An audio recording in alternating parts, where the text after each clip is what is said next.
여러분 반갑습니다. 한 주간 평안하셨습니까? 우리 옆에 계신 분에게 하나님의 은혜 가운데 한 주간 평안하셨습니까? 하고 인사 나누시도록 하겠습니다.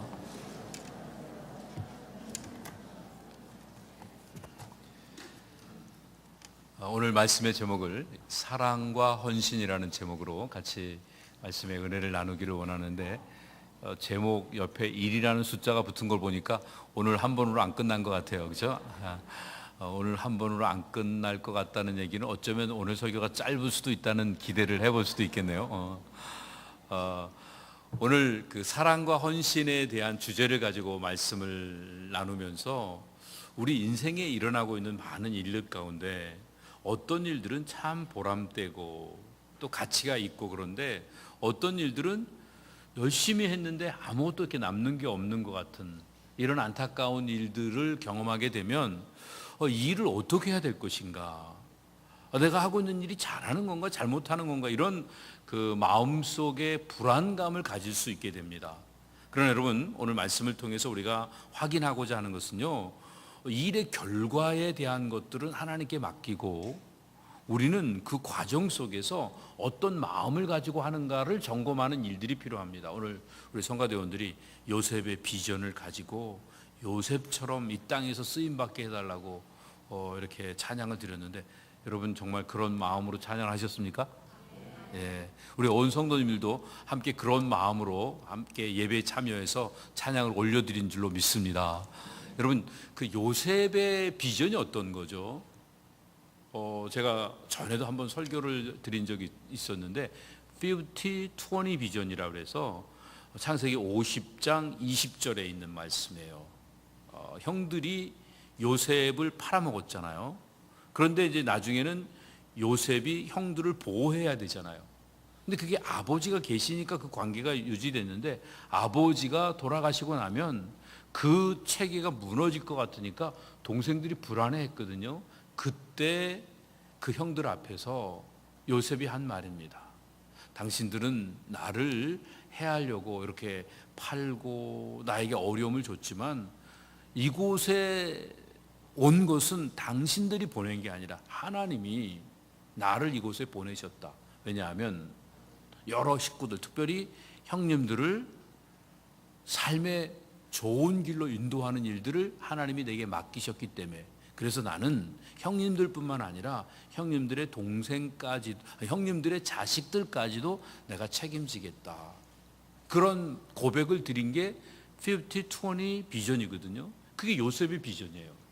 요셉은 누군가가 나한테 잘못해서 억울하게 누명을 씌워서 평생을 고생하게 만들었는데, 하나님을 기대하고 하나님을 사랑하는 마음을 가지고 그 모든 것들을 승화시키니까 결과적으로 자기만 총리에 살고 끝나는 게 아니라 자기 가족들을 다 살리고 그 시대의 모든 사람들을 살리는 이런 역할을 하는 이 모습을 우리가 만나게 됩니다.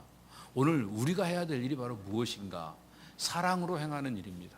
사랑으로 행하면 아무것도 남는 게 없는 것 같아도 결국은 모든 것들을 얻을 수 있게 됩니다. 그래서 사랑이 없으면 아무것도 남지 않습니다. 여러분, 오헨리의 작품 중에 우리가 잘 알고 있는 마지막 입새라고 하는 이런 그 작품도 있지만, 크리스마스 선물이라고 하는 작품도 있습니다. 이 짧은 단편 소설인데요, 거기에 있는 내용을 보면 두 부부가 행복하게 잘 살고 있습니다. 근데 너무 가난해요. 가진 게 없으니까 늘 남편에게 잘해주시고 아내에게 잘해주고 싶은데 늘 마음만 있지 실제로 뭔가를 할 수가 없어서 안타까웠습니다. 크리스마스가 다가오고 있습니다. 아내가 남편을 보니까 남편이 시계는 있는데 시계 줄이 없어갖고 그 시계 알만 주머니 속에 넣다 뺐다 하는 걸 보니까 그 좀 줄을 좀 만들어줬으면 좋겠다, 이 생각을 한 거예요. 근데 남편은 아내가 이렇게 참 예쁜데 머리가 긴 머리를 늘어뜨리고 있는데 그 머리를 잘 단정하게 하고 거기다가 핀을 하나 꽂아주면 너무너무 예쁘고 좋을 것 같은데, 편리할 것 같은데 핀이 하나도 없는 거예요. 그래서 너무 좀 안타깝고 그런 마음으로 크리스마스 선물을 각자가 준비해 갖고, 그리고 크리스마스 때 만납니다. 근데 만나서 선물을 폈는데 아내는 남편의 시계줄을 준비하고 또 남편은 아내의 머리핀을 준비해서 두 사람이 만났을 때에는 그 선물은 아무 소용이 없는 선물이 되어버리고 말았습니다. 왜냐하면 남편은 머리핀을 시계를 팔아서 샀어요. 그리고 아내는 그 시계줄을 머리를 깎아서, 머리를 깎으면 안 되죠, 그죠? 머리카락을 깎아서, 머리카락을 잘라서, 그리고 그 시계줄을 사갖고 왔으니까 머리핀을, 이 머리가 없는데 어떻게 머리핀을 꽂고, 시계가 없는데 시계줄이 무슨 소용이 있습니까? 아무짝에도 쓸모없는 선물을 준비했으니까 얼마나 바보 같아요. 이런 바보스러운 일을 한 사람을 봤을 때 얼마나 속상하고 서로 핀잔을 주겠습니까? 그러나 이 두 분은 얼마나 행복했는지 모릅니다. 왜? 사랑의 마음을 서로가 받았기 때문에. 아마 평생에 잊을 수 없는 선물이었을 거예요. 이게 소설이니까 그 다음 이야기를 알 수 없지만 저와 여러분 속에서 일어난 사건이라고 하면 정말 밥 안 먹어도 배부르고 다른 선물 안 받아도 그래도 이렇게 만족스럽게 살 수 있지 않을까. 아무도 동의를 안 하네. 그래도 선물은 선물이다.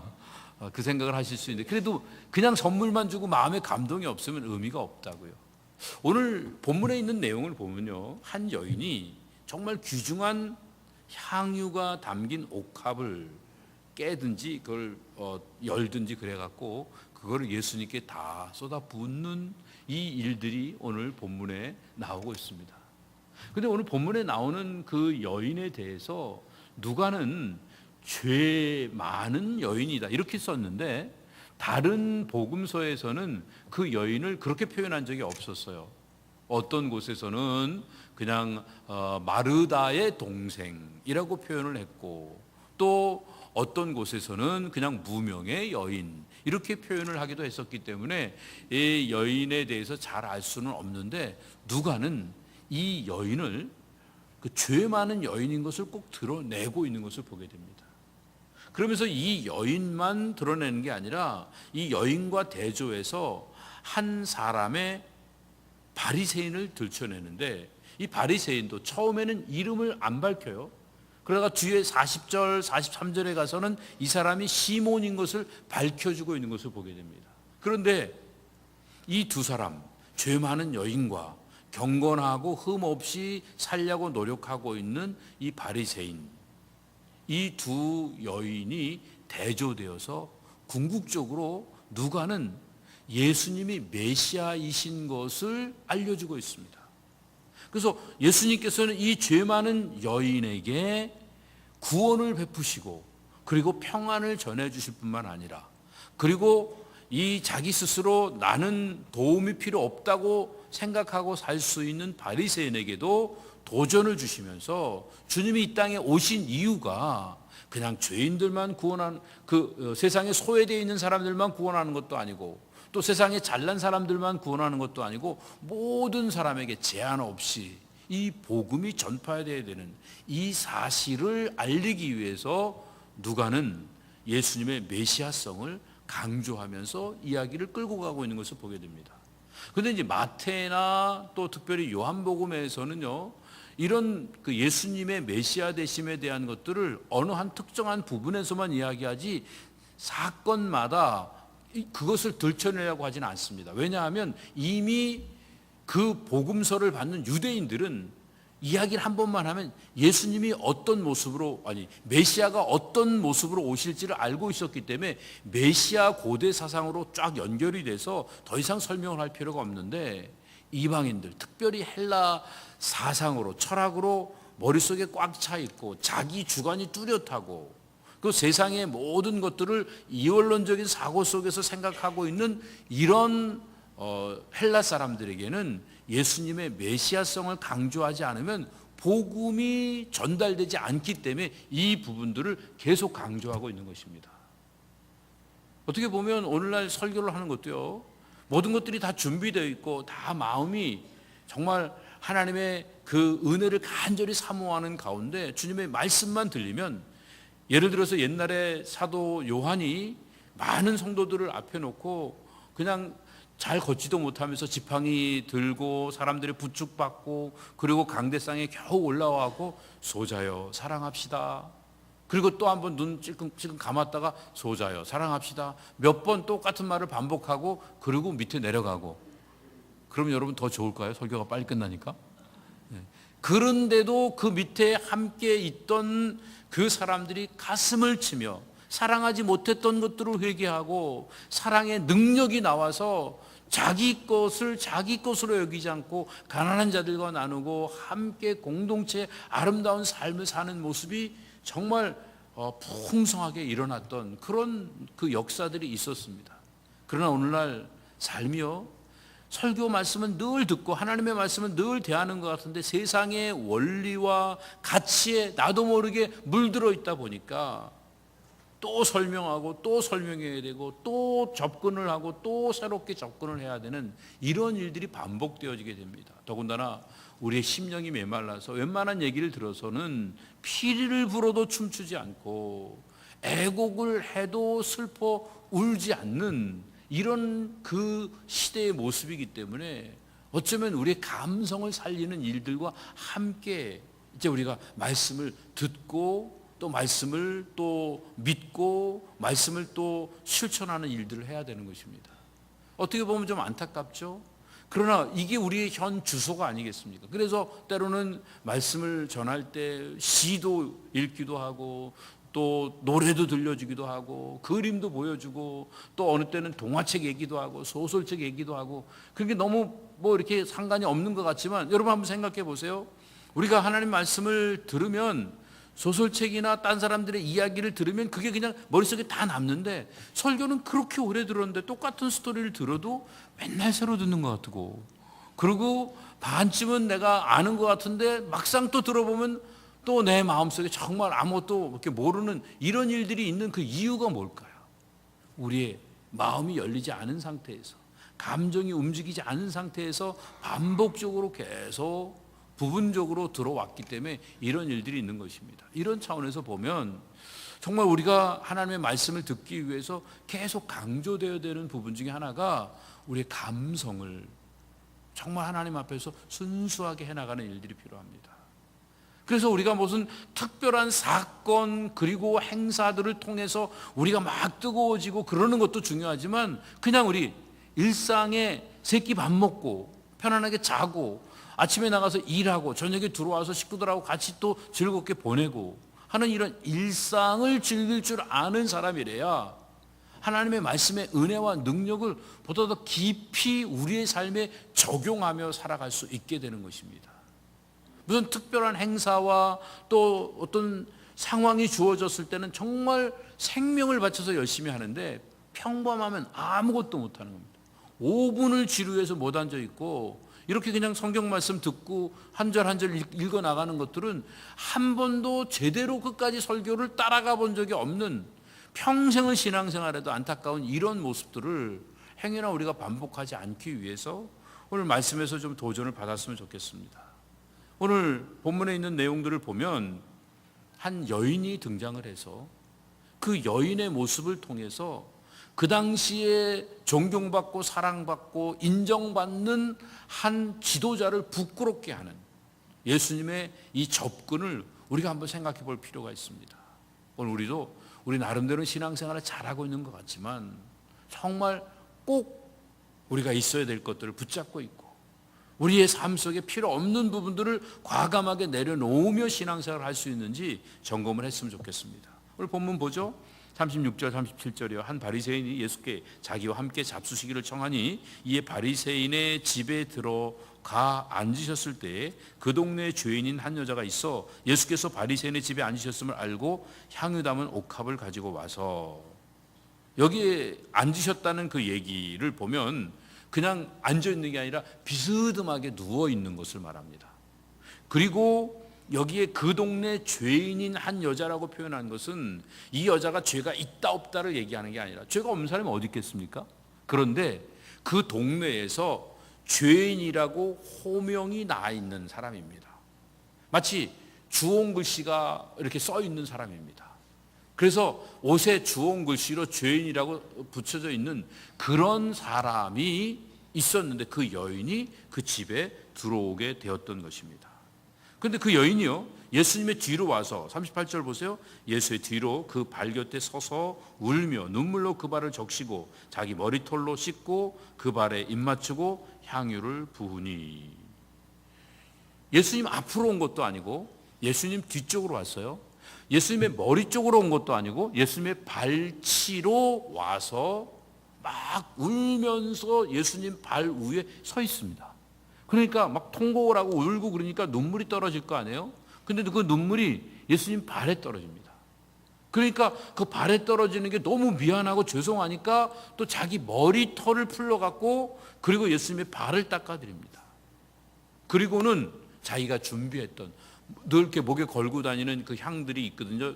유대 여인들이요. 그래서 그 귀중한 향을 그것을 열어서 아니면 깨서 그것을 그 위에다 붓는데 한 번에 부은 게 아니라 계속적으로 조금씩 계속 붓고 있는 이 모습을 여기서 말하고 있습니다.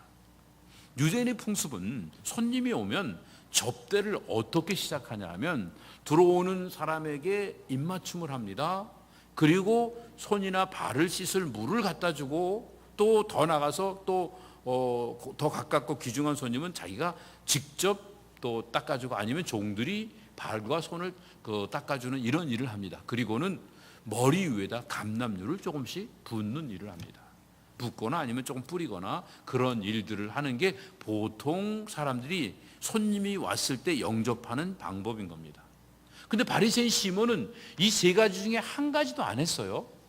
근데 이 갑자기 불청객으로 들어온 이 여인은 들어오자마자 예수님께 이 세 가지를 몽땅 다 해서 예수님을 극진하게 예우를 해 높여드린 이 모습을 보게 됩니다.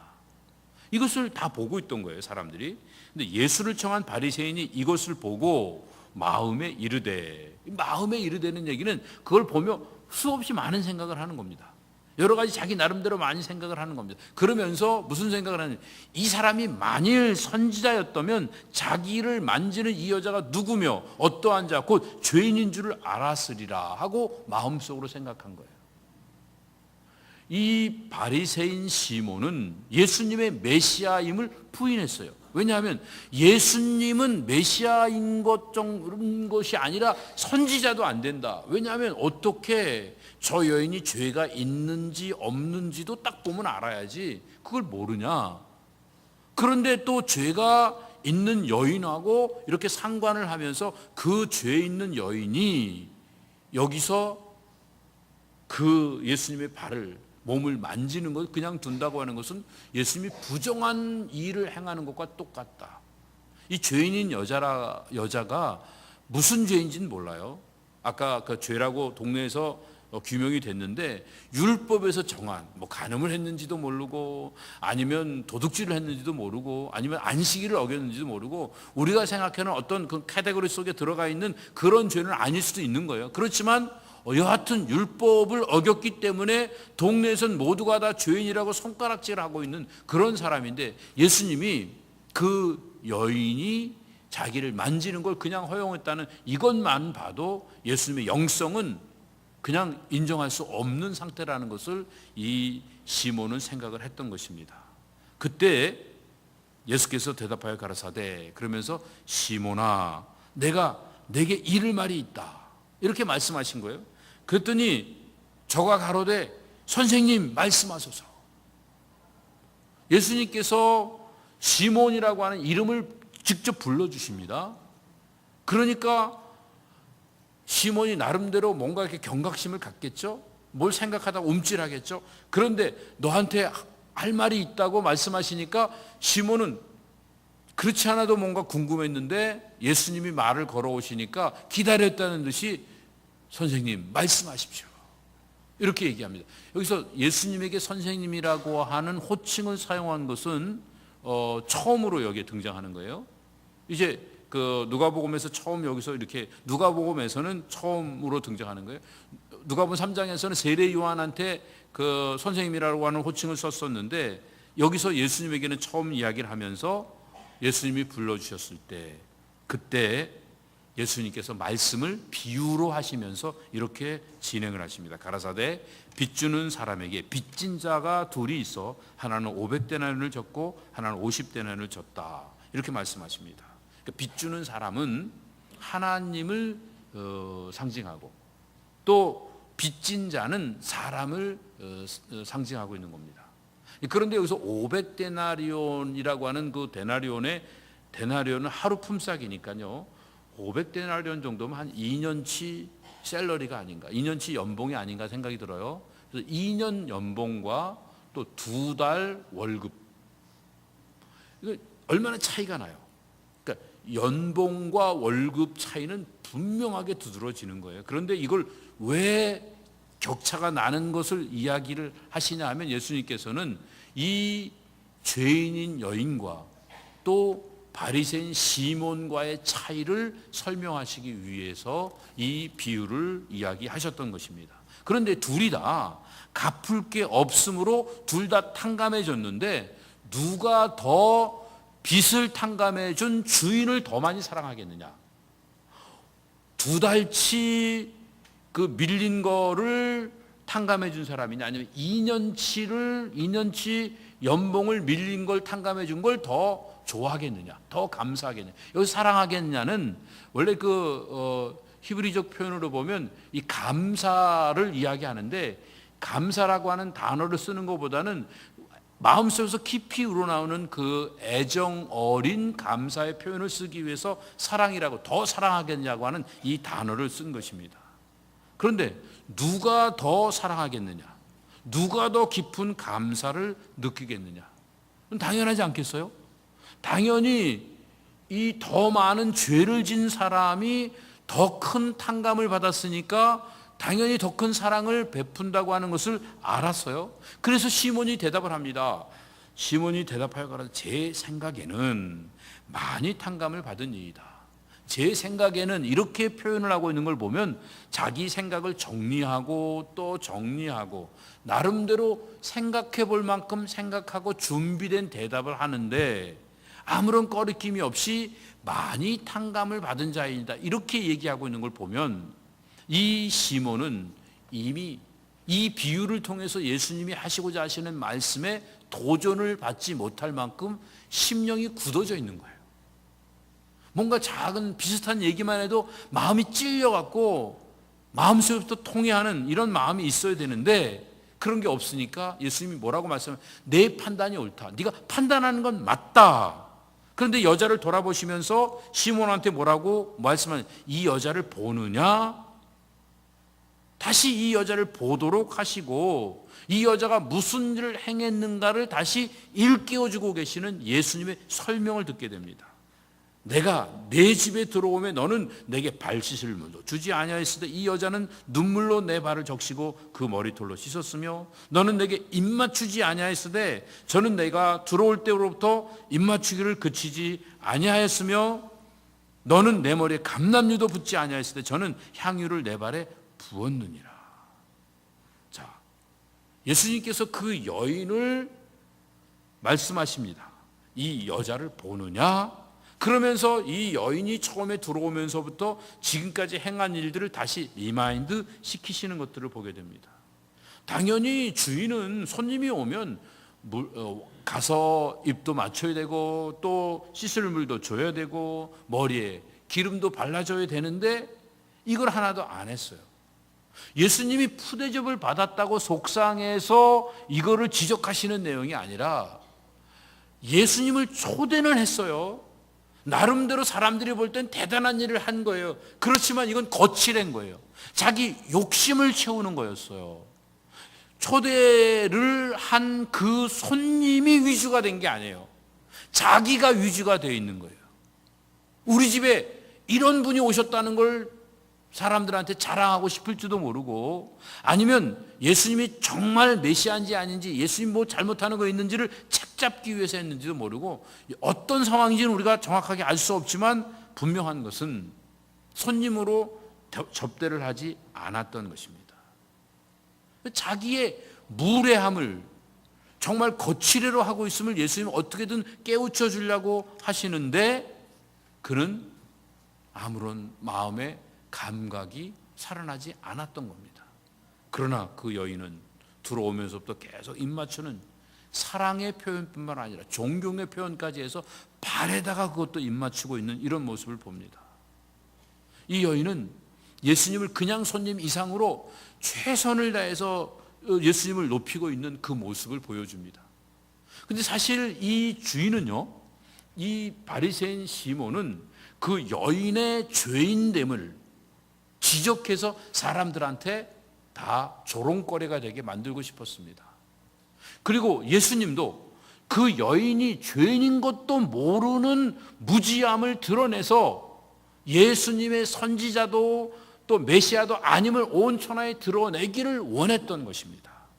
자, 어떻게 보면 다른 사람들의 죄를 지적하고 비판하는 이 바리새인이 대단하게 느꼈을지 모르는데 예수님은요, 오히려 거꾸로 이 바리새인 시몬이 하나님 나라를 경험하지 못했기 때문에 예수님을 알아보지도 못하고 이 여인이 한 일이 얼마나 귀중한 일인지, 자기가 얼마나 그 잘못한 그런 모습을 가졌는지를 모르는 것들을 지적을 하고 있는 예수님의 의도를 못 만나고 있습니다.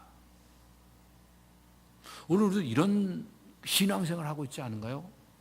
다른 사람의 죄는 아주 작은 것도 한없이 들춰내는데 자기가 초대한 손님을 들춰낼 뿐만 아니라 불청객은 물론 당연한 거고요. 불청객이니까 당연히 지적하고 비난을 하겠죠. 그런데 자기가 초대한 손님까지도 폄하시키는 이런 못난 짓을 하고 있으면서 자기의 허물, 자기의 예의 없음, 자기의 무지함, 이런 것들은 전혀 깨닫지 못하고 있는 이런 안타까운 모습을 예수님은 지적해 주고 싶으셨던 것입니다. 예수님 말씀하시죠. 이러므로 내가 내게 말하노니 저의 많은 죄가 사하였다. 이는 저의 사랑함이 많음이라. 사함을 받는 일이 적은 자는 적게 사랑하느니라. 죄 사함을 크게 받은 사람은 사랑이 커지는 거고요. 죄 사함이 적은 사람은 사랑이 적어질 수밖에 없게 됩니다. 로마서에서 이런 말씀하셨죠. 은혜가 많기 위해서 어떻게 해야 되는가? 죄가 많은 곳에 은혜가 많다. 여러분, 은혜를 많이 받으려면 어떻게 해야 될까요? 죄 많은 곳을 찾아가야 될까요? 아니면 우리가 죄를 저질러야 될까요? 그럴까 봐 사도 바울이 이렇게 말씀하셨죠. 그럴 수 있느냐? 죄가 많은 곳에 은혜가 넘쳤다고 일부러 죄를 질 수 있느냐? 답은 뭐예요? 그럴 수 없느니라. 왜? 우리 안에 하나님의 사랑이 있기 때문에. 그 사랑을 깨달은 사람들은 내가 은혜 받으려고 일부러 죄를 질 수 없다고 하는 이 사실을 예수님은 일깨워 주기를 원하셨던 것입니다. 그래서 예수님께서는요, 그 말씀을 하시고 끝나는 게 결론적으로 뭐라고 말씀하시냐면 이에 여자에게 이르시되 죄송합니다. 발음이 안 되죠. 그러니까 너의, 쉽게 할게, 너의 죄를 사함 받았느니라. 내 죄 사함을 얻었느니라. 그러니까 옆에 함께 초대받았던 사람들이 쑥덕쑥덕하고 그렇지 않아도 못마땅해 있는데, 아니 저가 누군데 죄 사하는 일들을 함부로 하느냐? 이건 하나님만 하실 수 있는 일인데, 그러면서 예수님에 대해서 공격할 자세를 갖고 있었습니다. 그때 50절에서 마지막에서 그 여인에게 이렇게 말씀하시죠. 예수께서 여자에게 이르시되 내 믿음이 너를 구원하였으니 평안히 가라. 평안히 가라. 예수님은 치유의 능력을 베푸시거나 아니면 또 여러 가지 기적들을 행하시고 또 뭐 죄사함을 또 주시고 그러시고 난 다음에 꼭 평강의 축복을 주십니다. 그 이유는요, 구원받은 증거가 평강으로 나타나기 때문에 그렇습니다. 그런데 여기서 구원받은 그 이유가 뭐예요?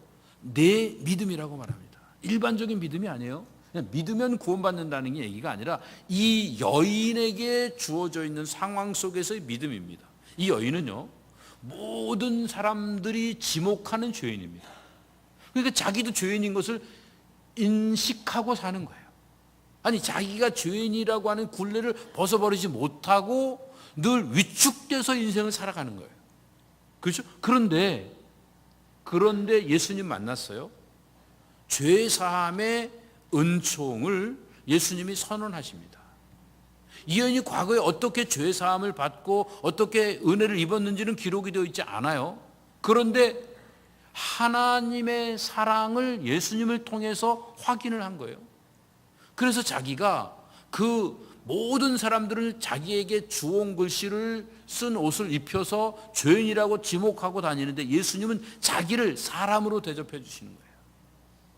그러니까 모든 사람들이 다 있는 그 자리에 뚫고 들어가서 자기가 갖고 있는 가장 귀한 것을 예수님께 쏟아붓는 헌신을 하면서 사람들의 시선과 사람들의 비난과 사람들의 저지하는 모든 방해들을 뚫고 넘어가서 그 자리에 설 수 있었습니다.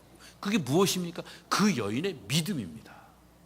왜냐하면 모든 사람들은 다 자기를 죄인이라고 하는데 예수님은 자기를 아름다운 생명으로 보시고 자기를 사랑의 대상으로 보시면서 귀중하게 대해 주셨기 때문에 자기가 예수님에게 받은 이 대접을 생각하면 자기가 갖고 있는 향유를 다 쏟아 부어도 아깝지 않고 모든 동네 사람들한테 비난과 욕을 계속적으로 먹어도 하나도 문제가 되지 않을 만큼 예수님을 향한 사랑, 감사가 크게 넘쳐났던 것을 여기서 예수님은 표현하고 계신 겁니다. 그래서 여기서 표현하고 마지막 부분 50절 우리 같이 한번 읽어요. 시작. 예수께서 여자에게 이르시되 시작. 내 믿음이 너를 구원하였으니 평안히 가라. 이 여인은 자신이 갖고 있는 자기가 용서받은 죄인으로 하나님 앞에 당당하게 살 수 있다고 하는 이 믿음을 가졌기 때문에 구원의 확신 가운데 설 수 있고 구원의 확신이 있었기 때문에 누구 앞에서도 주저주저하지 않는 당당함을 가지고 평안한 삶을 살 수 있게 됐습니다. 여러분 구원받은 증거가 무엇입니까? 난 몇 년 몇 월 며칠에 어디서 누구한테 은혜 받고 어떻게 어떤 감정과 어떤 변화를 통해서 난 구원받았다. 그게 구원받은 증거이십니까? 그러면서 맨날 싸우고 더 먹겠다고 더 갖겠다고 아웅대고 누군가 나한테 조금만 잘못하면 평생 왼수가 돼갖고 그 사람 계속적으로 끌어내리고 하는 이런 일을 하면서 내가 구원받았다. 난 예수 믿어 구원받고 천국 갈 수 있다. 이렇게 얘기하면 사람들이 그 천국 당신 혼자 가세요. 나는 거기 안 가고 싶어요. 그럴지도 몰라요. 그러나 오늘 이 여인은요. 자신의 작은 믿음을 통해서 구원받은 그 증거를 평강으로 누릴 수 있었고 그리고 자기가 모든 500데나리나 되는 이 빚을 다 탕감받은 것을 기억하며 주변에 또 빚진 자로 인생을 살아갑니다. 이제는 복음의 빚진 자로 주변에 이 놀라운 사실을 알지 못하는 자들에게 이 복음을 증거하는 이 사명을 감당하기 위해 남은 인생을 살아가야 되겠다. 그리고 삶을 살아가는 모습들이 다른 사람들에게는 평강의 모습으로 나타나게 되고 다른 생명을 살리는 구원의 놀라운 능력을 행하게 됩니다.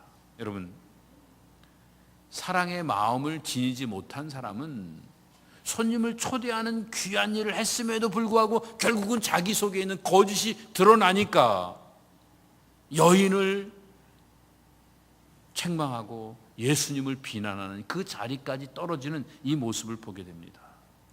그러나 사함을 크게 받은 이 여인은 어떤 어려움 속에서도 끝까지 자신의 진심 어린 사랑을 가지고 예수님을 높여드리는 이런 모습을 보게 됩니다. 식사 대접을 하는 것이 중요한 것이 아닙니다. 자기 집에 온 사람까지도 비난하고 그리고 폄하시키는 이 마음을 갖고는 누가 그 사람하고 가까이 하고 싶겠습니까? 오늘 우리의 인생 속에서 무엇을 하고 있는가가 중요하지 않고 어떤 마음으로 그 일을 하고 있는가가 중요하다는 사실을 우리는 놓쳐서는 안 됩니다. 사람들이 사랑, 사랑, 평화, 평화 이야기합니다. 실제로 자기를 희생하지 않고 자기 것들은 아무것도 내어놓지 않고 사랑, 사랑, 평화, 평화 이야기하는데 현혹돼서는 안 됩니다. 평화를 위해서는 우리의 십자가가 필요합니다. 진정한 사랑을 위해서는 우리의 희생과 우리의 헌신이 필요합니다. 우리 조국 대한민국을 위해서도, 이 시대를 위해서도, 우리 교회를 위해서도 우리가 해야 될 일이 무엇이라고 생각하십니까? 오늘 이 한 여인은 진정한 회개를 드릴 수 있었던 것은 자기 자신의 연약한 모습, 자기 자신의 죄악된 모습을 돌아보았습니다. 십자가를 바라보면 무슨 생각을 합니까? 주님이 십자가에 죽으셔야 될 게 아니라 내가 죽어야 되는데 내 죄를 바라보는 겁니다. 내 죄를 바라보면 무슨 마음이 듭니까? 애통하며 회개할 수밖에 없지 않습니까? 주님 용서해 주시옵소서. 제가 죄인입니다. 저 때문에 주님 그 고통 당하셨군요. 그리고 주님을 바라보면 성령이 역사하십니다. 주님이 이미 내 죄를 위해 십자가에서 죽으시고 부활하셨다. 그 소식을 듣는 순간 할렐루야 감사합니다. 그러면 제가 어떻게 살아야 될까요? 저는 주님의 은혜 속에서 용서받았는데 그러면 이 남은 인생을 어떻게 살아야 될까요? 와, 용서받아 기쁘고 즐겁습니다. 이젠 마음대로 살아도 되는군요가 아니라 그러면 이 남은 인생 주님께 헌신하기를 원합니다. 그래서 이 여인이 행했던 일이 무엇일까요?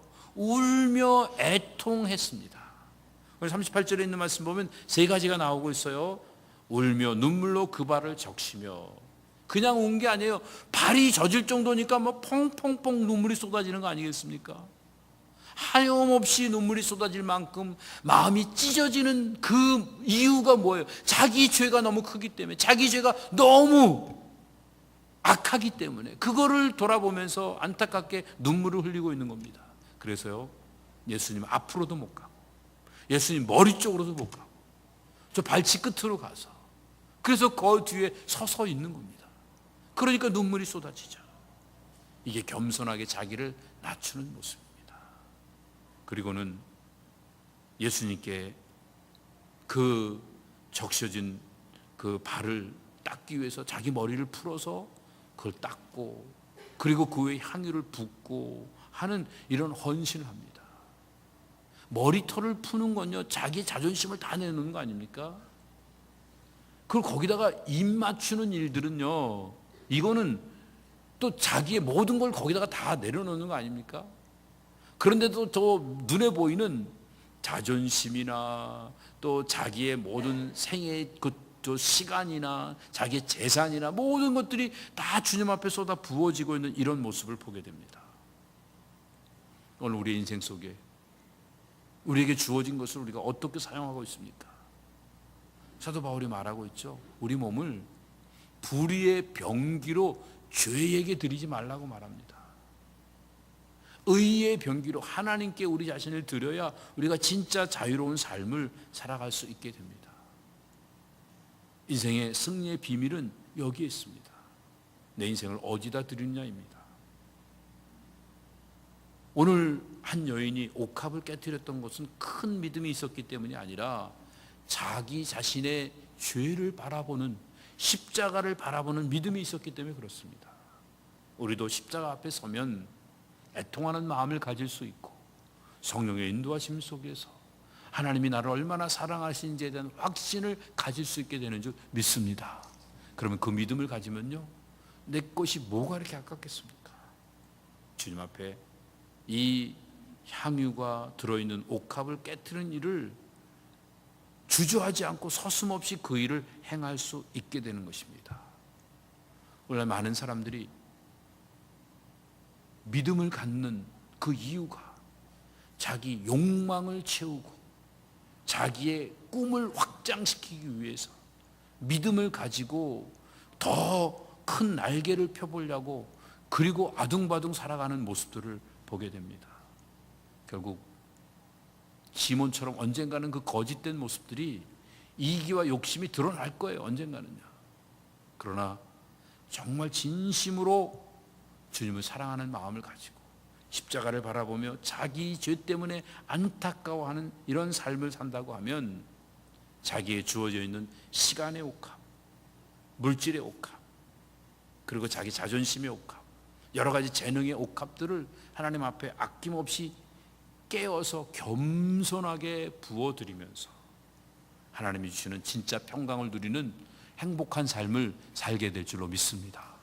배단이 모든 성도들은 이런 복을 누리시면서 하나님 안에서 승리로운 인생의 길을 걸어가시기를 주님의 이름으로 축복합니다. 아버지 하나님, 오늘 주신 말씀 기억하면서 이 말씀 붙잡고 믿음으로 승리할 수 있도록 어리석은 바리새인 시몬과 같이 예수님을 초청해 놓고 예수님을 비난하고 사람들의 죄를 들썩거리며 지적하고 정죄하는 어리석은 삶을 반복적으로 살아가는 자가 아니라 이제 우리 모두 다 십자가 앞에서 자신의 죄를 애통해하며 내게 주어진 하나님의 은혜와 복을 하나님 앞에 기쁨으로 헌신하며 한 걸음 한 걸음 주님 앞에 다가가는 행복한 그리스도인들 다 될 수 있도록 함께하여 주시옵소서. 예수님의 이름으로 감사하며 기도드립니다. 아멘. 자리에 일어나셔서 찬양 올려드립니다.